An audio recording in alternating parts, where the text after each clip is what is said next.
سورہ کوثر انتہائی مختصر سی سورہ مبارکہ ہے، لیکن اس میں اللہ ذوالجلال والاکرام نے بہت ہی بڑا درس سمجھایا ہے ہمیں۔ جیسا کہ اللہ رب العالمین نے ارشاد فرمایا کہ اے رسول بے شک ہم نے آپ کو حوض کوثر عطا فرمایا ہے۔ حوض کوثر اگر اس کی خصوصیات بیان کی جائے تو اس جیسی کوئی اور نعمت ہمیں نظر نہیں آتی۔ اس قدر اللہ ذوالجلال والاکرام کی شاندار نعمت ہوگی حوض کوثر، اس سے جڑے جو لوازمات ہیں۔ ائمہ کرام اور مسعود احمد رحمۃ اللہ علیہ نے حوض کوثر اور خیر کثیر مراد لیا ہے۔ خیر کثیر بہت بڑی خیر ہے، اگر ہم سمجھیں تو دین اسلام بھی خیر کثیر ہے۔ بہت ساری نعمتیں اللہ ذوالجلال والاکرام نے ہمیں ایک صحت مند جسم دیا ہے۔ اس اپنے جسم پہ غور کریں تو اللہ کی بہت ساری نعمتیں ہیں اس ایک جسم کے اندر۔ اس کی ایک ایک نعمت بہت ہی پر اثر ہے، بہت ہی زیادہ بیش قیمت ہے۔ اب نیچے سے شروع کرتے ہیں، پاؤں کے نیچے۔ ایک چلتا پھرتا انسان محسوس نہیں کرتا، لیکن جب اسے موچ آ جاتی ہے تو ساری دنیا ایک طرف اور اسے اپنے ایک پاؤں کی تکلیف ایک طرف نظر آتی ہے، یعنی پوری دنیا اس کی نظر میں کچھ اہمیت نہیں رکھتی اس حالت میں جب اس کے پاؤں کو موچ آتی ہے، اسے چلا نہیں جاتا۔ ایک چلتے پھرتے صحیح سالم انسان کی بات کر رہا ہوں، یعنی جب ہمارے پاؤں میں ایک موچ آتی ہے جو کہ ابھی عارضی ہے، کوئی ہڈی نہیں ٹوٹی، کوئی فریکچر نہیں ہوا، تو ہمیں دنیا کی جو تمام تر رونق ہے وہ ساری ہیچ نظر آتی ہے اپنی اس معمولی سی تکلیف کی نسبت۔ تو ذرا غور کیجئے کہ جب وہ پاؤں ٹھیک ہوتا ہے تو گویا کہ پوری دنیا کی جتنی بھی چیزیں ہیں، رونقیں ہیں، ان تمام سے زیادہ آپ کے لیے جو اہمیت ہے وہ آپ کے پاؤں کی ہے۔ اور اگر ٹانگ میں کچھ ہو جائے تو پھر ذرا سوچئے اگر ہڈی ٹوٹ جائے۔ اسی طرح اللہ ذوالجلال والاکرام نے آپ کو اور نعمتیں دی ہیں۔ آپ کی آنکھیں ہیں، کان ہے، دل ہے، یہ ساری ایسی نعمتیں ہیں کہ اگر ان میں سے کسی میں بھی کچھ ہو جائے تو آپ کہتے ہیں پوری دنیا جائے جہاں جائے، میری یہ مصیبت دور ہونی چاہیے۔ تو گویا کہ یہ انسان کے جسم میں جو اللہ نے نعمتیں پیدا کر رکھی ہیں، جو خیر پیدا کر رکھی ہے، یہ پوری دنیا سے ہمارے لیے زیادہ قیمتی اور زیادہ افضل ہے۔ اسی طرح اللہ ذوالجلال والاکرام نے اپنے نبی سے فرمایا کہ آپ ان نعمتوں کے شکریہ کے لیے کیا کیجئے؟ فَصَلِّ لِرَبِّكَ وَانْحَرْ، اپنے رب کے لیے نماز پڑھیے۔ نعمتوں کا شکر کیسے ادا کرنا ہے؟ نماز ادا کرنا۔ دوسرے مقام پر اللہ ذوالجلال والاکرام نے فرمایا وَأَقِمِ الصَّلَاةَ لِذِكْرِي، کہ مجھے یاد کرنا ہے نا، میری نعمتوں کے اوپر اگر تم نے شکر ادا کرنا ہے، ان کی قدردانی کرنی ہے، میرا ذکر کرنا ہے، مجھے یاد کرنا ہے، میرا شکر ادا کرنا ہے، تو نماز پڑھو۔ تو قرآن پاک ہمیں یہ بتاتا ہے کہ اللہ کی نعمتوں کی اگر قدردانی کرنی ہے، اللہ کا اگر شکریہ ادا کرنا ہے، اللہ کا اگر ذکر کرنا ہے، تو اس کے لیے ہے نماز۔ ہمیں ان تمام تر نعمتوں کے شکرانے کے لیے نماز پہ توجہ دینی چاہیے، نماز کو اس کے اوقات مقررہ میں ادا کرنا چاہیے۔ یہ ہمارے لیے انتہائی ضروری ہے، اس قدر ضروری ہے کہ ان اول ما يحاسب به العبد يوم القيامة هي الصلاة، صحیح نسائی، کہ بندے سے بروز قیامت سب سے پہلے اس کے اعمال میں جس چیز کے بارے میں پوچھا جائے گا وہ نماز ہے۔ اگر نماز درست ہوئی تو انسان بقیہ اعمال میں بھی کامیاب ہو سکتا ہے، اگر یہ نماز درست نہ ہوئی، اس میں کمی رہ گئی، تو بقیہ اعمال میں بھی قریت کی جائے گی، ان میں بھی انسان سے سوال کیے جائیں گے، بعض درست ہوگی، اور جس سے سوال کیے گئے بعض درست ہو گئی یا قریت لیا گیا، بچ نہیں سکتا پھر۔ تو یہ نماز بچانے والی ہے. یہی وجہ ہے کہ نماز کو اصل الصالحات کہا گیا، نیکیوں کی جڑ، ام الصالحات کہا گیا، نیکیوں کی ماں. اس سے نیکیاں پھوٹتی ہیں، بڑھتی ہیں، پھیلتی ہیں، اسلام آگے بڑھتا ہے. رأس العبادات کہا گیا، عبادتوں کا سر. جس طرح دھڑ سے سر کو جدا کر دیتے ہیں، آپ نے قربانی کی گزشتہ دنوں میں، جیسے ہی جانور کے گلے میں چھری پھیری، جانور بے جان ہو گیا. یہ مثال ہے نماز کی دوسرے نیک کاموں کے ساتھ. اگر نماز درست ہے تو سمجھیے کہ آپ کا اسلام درست ہے، آپ کی باقیات جو بھی نیکیاں ہیں وہ ان کا آپ کو اجر ملے گا. لیکن اگر نماز میں سستی ہے، رأس العبادات ہے، یہ سر ہے تمام عبادتوں کا، اگر اس میں کوئی گڑبڑ ہو گئی تو پھر باقیات جو پورا اسلام جو دھڑ کی مانند ہے وہ آپ کے کام نہیں آئے گا. تو نمازوں کے بارے میں ضرور توجہ دیجیے. یہ نمازیں آپ کو کامیاب کرائیں گی، یہ نمازیں آپ کے لیے بہت ضروری ہیں. یہ اللہ کی نعمتوں کا شکر ادا کرنے کے لیے ہے، اللہ کا ذکر ادا کرنے کے لیے ہے، یہ اللہ رب العالمین کو راضی کرنے کے لیے ہے، اور آخرت میں نجات کی دہندہ ہے. مسند احمد میں فرمایا رسول اللہ صلی اللہ علیہ وسلم کہ من حافظ علیہا، جس بندے نے بھی نمازوں پر محافظت کی. دیکھیے اللہ رب العالمین نے یہ ہم پر فرض کی ہے، ان کو ہم چھوڑ نہیں سکتے، ان کو ہر صورت ادا کرنا ہے، بچ نہیں سکتے ان سے.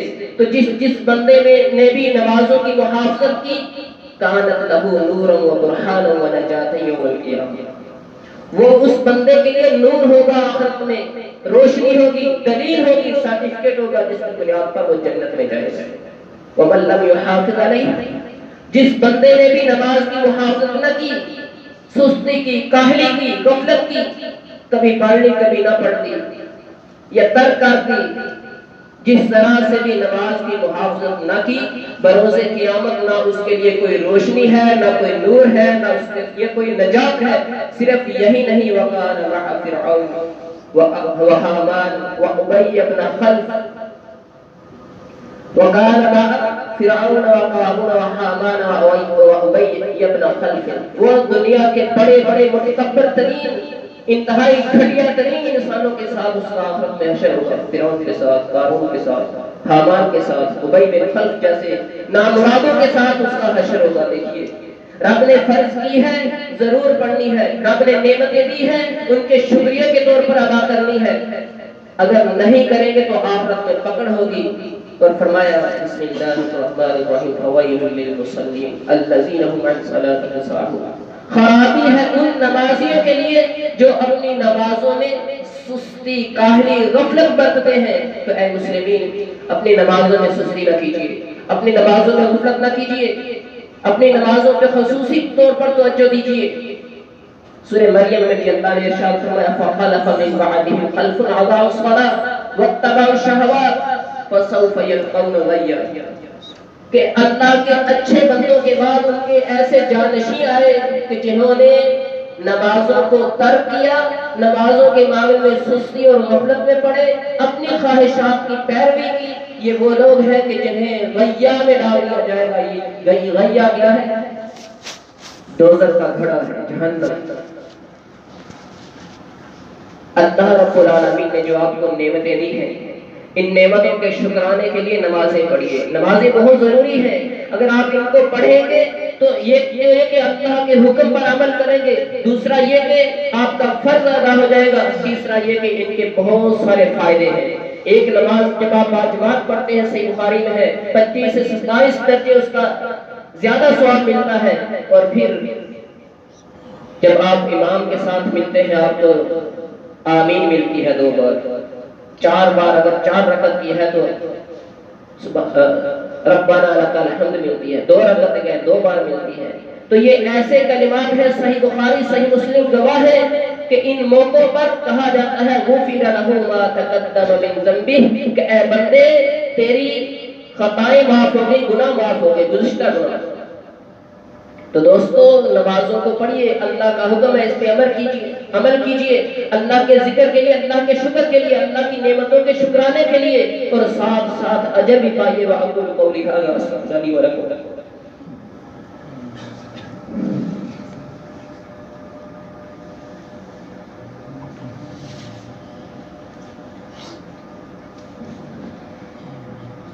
الحمد لله إن الحمد لله نحمده ونستعينه ونستغفره ونعوذ بالله من شرور أنفسنا ومن سيئات أعمالنا من يهده الله فلا مضل له ومن يضلل الله فلا هادي له وأشهد أن لا إله إلا الله وحده لا شريك له وأشهد أن محمدا عبده ورسوله أما بعد فإن خير الحديث كتاب الله وخير الهدي هدي محمد صلى الله عليه وسلم وشر الأمور محدثاتها وكل محدثة بدعة وكل بدعة ضلالة وكل ضلالة في النار.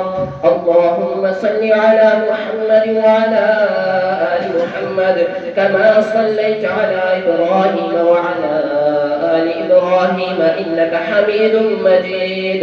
اللهم بارك على محمد وعلى آل محمد كما باركت على إبراهيم وعلى آل إبراهيم إنك حميد مجيد. رب ذوالجلال والإکرام نے جو نعمتیں دی ہیں، جو خیر کثیر سے ہمیں نوازا ہے، اس کے شکریہ کے لیے ہمیں جو دوسرا طریقہ بتایا گیا وہ ہے قربانی. فَصَلِّ لِرَبِّكَ وَانْحَرْ، کہ اپنے رب کے لیے ایک طریقہ تو یہ ہے کہ نماز پڑھیے، دوسرا طریقہ یہ ہے کہ قربانی کیجیے. قربانی کا موسم ابھی حال ہی میں گزرا ہے. چند دن پہلے آپ میں سے اکثر حضرات نے قربانی کی ہوگی، جو کہ ہمیں ایک بہت ہی عظیم ہستی کی یاد دلاتی ہے، ایک بہت ہی عظیم واقعہ کی طرف. یہ قربانی ہمیں بہت سارا درس دیتی ہے، بہت بڑے اسباب دیتی ہے، لیکن ہم ان کو صحیح طور پر حاصل نہیں کر پاتے. یہ قربانی اللہ ذوالجلال والاکرام نے اپنے ایک ایسے جلیل القدر پیغمبر کی شان میں اس کو تا قیامت جاری رکھ لیا کہ جن کی پوری زندگی یا زندگی کے جتنے واقعات اللہ ذوالجلال والاکرام نے بیان فرمائے ہیں، ان میں تمام میں ہمارے لیے بڑے اسباب موجود ہیں، لیکن ہم انہیں پڑھتے ہیں، ان میں غور و فکر کم کرتے ہیں، سمجھتے کم ہیں. یہ قربانی ہمیں ابراہیم علیہ السلام کی سنت سے ملتی ہے. ابراہیم علیہ السلام اگر ان کا ذکر کیا جائے تو ان کی جب آنکھ کھلتی ہے اس دنیا میں، وہ جب آتے ہیں، پیدا ہوتے ہیں، بڑے ہوتے ہیں، وہ دیکھتے ہیں کہ ان کے گھر والے کیا کر رہے ہیں. ان کے والد بت بنا رہے ہیں، گویا کہ ان کا گھر کیا ہے؟ بتوں کی ایک فیکٹری ہے. بتوں کی فیکٹری میں آنکھ کھولنے والا بچہ اتنا اونچا بلند مقام پاتا ہے کہ ہم سوچتے ہی رہ جاتے ہیں. کیوں؟ وَلَقَدْ آتَيْنَا إِبْرَاهِيمَ رُشْدَهُ، اللہ ذوالجلال والاکرام نے فرمایا کہ ہم نے ابراہیم علیہ السلام کو رشد دی تھی، ہدایت دی تھی. اور یہ رشد و ہدایت صرف ابراہیم علیہ السلام کو نہیں ملی. إِنَّا هَدَيْنَاهُ السَّبِيلَ إِمَّا شَاكِرًا وَإِمَّا كَفُورًا، ہم میں سے ہر کسی کو ملتی ہے. یہ رشد و ہدایت ہر انسان کو ملتی ہے. اللہ فرماتا ہے کہ ہم نے انسان کو راستہ سمجھا دیا ہے، اب وہ چاہے تو سیدھے راستے پہ چلے، چاہے تو الٹے راستے پہ چلے. جس راستے پہ چاہے انسان چلے، شاکر بنے یا کافر بنے، ناشکرا بنے، جس طرف جانا چاہے چاہے. یہ رشد و ہدایت اللہ نے ہر کسی کو دی ہوتی ہے. ابراہیم علیہ السلام کو بھی ملی. انہوں نے غور و فکر کیا. وہ سوچتے تھے کہ کیا جن کو میرے گھر والے بناتے ہیں، کیا یہی ہمارے رب ہیں؟ کیا یہی ہمیں دیتے ہیں؟ کیا یہی کھلاتے ہیں، یہی پلاتے ہیں؟ کیا یہی ہمیں نقصان سے بچاتے ہیں؟ کیا یہی ہمیں فائدہ پہنچاتے ہیں؟ ابراہیم علیہ السلام یہ سوچا کرتے تھے. لوگوں کو، اپنے ساتھ کے دوستوں کو، بچوں کو، لڑکوں کو، ان سے بھی طرح طرح کے سوال کرتے تھے. خود اپنے ابا جان سے سوال کرتے تھے بڑے اچھے انداز سے. یا ابتی یا ابتی، میرے پیارے ابا جان، میرے پیارے ابا جان. بڑے ادب و احترام کے ساتھ پوچھا کرتے تھے، لوگوں سے جھنجھوڑا کرتے تھے، لیکن لوگ جواب نہیں دیا کرتے تھے. اگر کچھ کہتے تھے تو یہی کہتے تھے ہم نے اپنے آباء و اجداد کو اسی طرح پایا ہے. تو ابراہیم علیہ السلام کا یہ بچپن کا زمانہ آج کے ہر بچے اور ہر لڑکے کو یہ سمجھاتا ہے کہ دوستو تم نے بھی سوچنا ہے، اے لڑکوں اے بچوں تم نے بھی سوچنا ہے. تمہارے باپ دادا جس دین پر ہے، جس جماعت میں ہے، جس گروہ میں ہے، کیا وہ صحیح ہے؟ کیا وہ حق ہے؟ کیا وہ سچ ہے؟ تم میں سے ہر کسی نے خود تحقیق کرنی ہے. ابراہیم علیہ السلام کی طرح ابراہیم علیہ السلام غور و فکر کیا کرتے تھے. اور اپنی قوم کے لوگوں کو طرح طرح بتوں کی باتیں کر کے ان سے پوچھا کرتے تھے یہ کھاتے کیوں نہیں، یہ پیتے کیوں نہیں، یہ پہنتے کیوں نہیں، یہ اوڑھتے کیوں نہیں، یہ بات تک کیوں نہیں کرتے، اس طرح کی باتیں کیا کرتے تھے، ان سے پوچھتے تھے، جھنجھوڑتے تھے۔ جب ابراہیم علیہ السلام نے دیکھا کہ لوگ ستاروں کی پوجا کرتے ہیں، بتوں اور چاند کی اور سورج کی پوجا کرتے ہیں، تو انہوں نے بھی کہا کہ یہ ستارہ جو زیادہ چمک رہا ہے یہ میرا رب ہے، قرآن پاک گواہ ہے۔ لیکن جب ڈوب گیا تو اپنے ساتھیوں سے کہا ڈوبنے والے کا میرا رب نہیں ہو سکتا۔ پھر ایسے ہی ایک دن جب چاند کو دیکھا تو کہا یہ میرا رب ہے، جب وہ بھی ڈوب گیا تو کہا ڈوبنے والا میرا رب نہیں ہوتا۔ پھر دن میں ایک وقت انہوں نے سورج کو دیکھا اور کہا یہ سب سے زیادہ چمکدار ہے، زیادہ فائدہ دیتا ہے، زیادہ روشنی دیتا ہے، زیادہ تپش دیتا ہے، اس سے زیادہ لوگ فائدہ حاصل کرتے ہیں، یہ سب سے بڑا یہ میرا رب ہے۔ لیکن وہ بھی ڈوب گیا اور کہا ڈوبنے والا ساتھ چھوڑنے والا رب نہیں ہو سکتا، رب وہی ہے جو مجھے کھلاتا ہے، پلاتا ہے، پہناتا ہے، وہی ہے جب میں مریض ہوتا ہوں تو مجھے شفا دیتا ہے، وہی رب ہے جو مجھے مارتا بھی ہے، وہی رب ہے مجھے سلاتا بھی ہے، وہی رب ہے جو مجھے جگاتا بھی ہے۔ یہی دلائل قوم کو بھی بتائے، اپنے والد کو بھی بتائے، انہیں طرح طرح سے سمجھایا اور انہیں بتوں سے بھی ہٹانے کی کوشش کی، لیکن جگہ جگہ پر انہوں نے نہیں بات مانی۔ بالآخر بادشاہ تک پہنچے، بادشاہ کو بھی سمجھایا، بادشاہ نے کہا میں بھی مارتا ہوں، میں بھی زندہ کرتا ہوں۔ ابراہیم علیہ السلام نے کہا اچھا ٹھیک ہے، مغرب سے سورج نکال کے دکھاؤ۔ اللہ مشرق سے نکالتا ہے، تم سارے کام کرتے مغرب سے نکال کے دکھاؤ، لیکن بادشاہ جو ہے وہ بھی منکر ہو گیا۔ تو اس طرح ابراہیم علیہ السلام کی جو زندگی ہے یہ ہمیں جھنجھوڑتی ہے، اس طرح کی بہت ساری انہوں نے ان کی زندگی میں ہمارے لیے مثالیں موجود ہیں، جتنے واقعات ہیں ان تمام سے ہمیں سبق سیکھنا چاہیے، اور رب کائنات نے ان تمام کی بدولت جب ابراہیم علیہ السلام کو پختہ پایا تو انہیں آخر میں جو ہے قربانی کے بارے میں بھی آزما کے دیکھا۔ قربانی اللہ رب العالمین نے خود قرآن مجید میں فرمایا کہ بلاء عظیم، بہت ہی بڑی ایک آزمائش تھی جس میں ابراہیم کامیاب ہوئے۔ تو دوستو وقت ختم ہوا، ابراہیم علیہ السلام کا جو واقعہ ہے اس کو پڑھیے، سوچیے، سمجھیے اور اس سے درس حاصل کیجیے، اس میں ہمارے لیے بہت بڑے اسباب ہیں۔ ان کی پوری زندگی تمام تر واقعات ہمیں جھنجھوڑتے ہیں اور ہمیں مجبور کرتے ہیں کہ ہم ہر حال میں بس ایک اللہ اکیلے پر انحصار کریں، اسی پہ بھروسہ کریں، اسی پہ